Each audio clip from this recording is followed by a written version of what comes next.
తెలుగోడి సత్తా ఏంటో సినీ ప్రపంచానికి చాటిన కటౌట్ ప్రభాస్ది.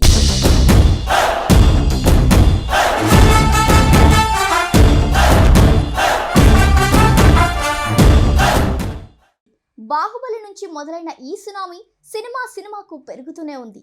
మధ్యలో 1-2 సినిమాల కలెక్షన్లు కాస్త నెమ్మదించినా కూడా సలార్ మేనియాతో వడ్డీతో సహా వసూలు కురిపించాడు.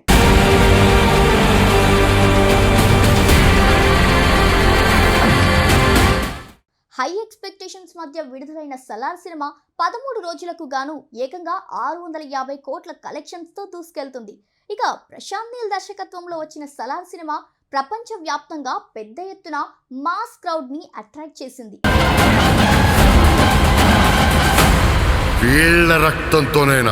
కేజీఎఫ్ తో ఆకట్టుకున్న ప్రశాంత్ నీల్ ప్రభాస్ తో కూడా బ్లాక్ బస్టర్ హిట్ అందుకున్నాడు. ఇక ఇప్పుడు సలార్ సినిమా చేస్తున్న బిజినెస్ ను చూసి కొందరు బాలీవుడ్ హిట్లర్లకు కంట నిద్ర లేకుండా పోయింది. నార్త్ బెల్ట్ లో సలార్ విడుదలకు ఎక్కువ థియేటర్లు ఇవ్వడానికి కొన్ని బాలీవుడ్ దుష్టశక్తులు అడ్డుపడ్డాయి. కానీ డార్లింగ్ దూకుడు ముందు వాళ్ళ నికృష్ట నిర్ణయాలు నిలవలేకపోయాయి. దాని మీద కూర్చునే హక్కు దేవాది. షారుఖ్ ఖాన్ నటించిన డంకీ సినిమా కూడా సలార్ సమయంలోనే విడుదలైంది. అందుకే ప్రభాస్ సినిమాకు ప్రాబ్లమ్స్ ఎక్కువగా క్రియేట్ చేశారు. వీటన్నింటినీ పటాపంచలు చేస్తూ రెబల్ స్టార్ కొట్టిన దెబ్బకు బాలీవుడ్ రెక్కలు తెగిపడ్డాయి.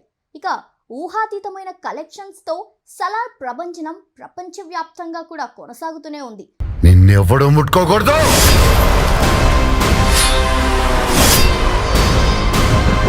ఇంకో 4 రోజులు ఇది ఇలాగే కొనసాగితే ఎలాగో సంక్రాంతి ఉంది కాబట్టి సునాయాసంగా 1000 కోట్ల మార్కును దాటేస్తుంది అని సినీ విశ్లేషకులు అభిప్రాయం వ్యక్తం చేస్తున్నారు. కాగా రెబల్ స్టార్ అభిమానులు మాత్రం ప్రభాస్ అందుకున్న సెన్సేషనల్ కంబ్యాక్ కి కాలర్ ఎగరేస్తూ సలార్ పార్ట్ 2 కోసం ఈగర్గా ఎదురుచూస్తున్నారు.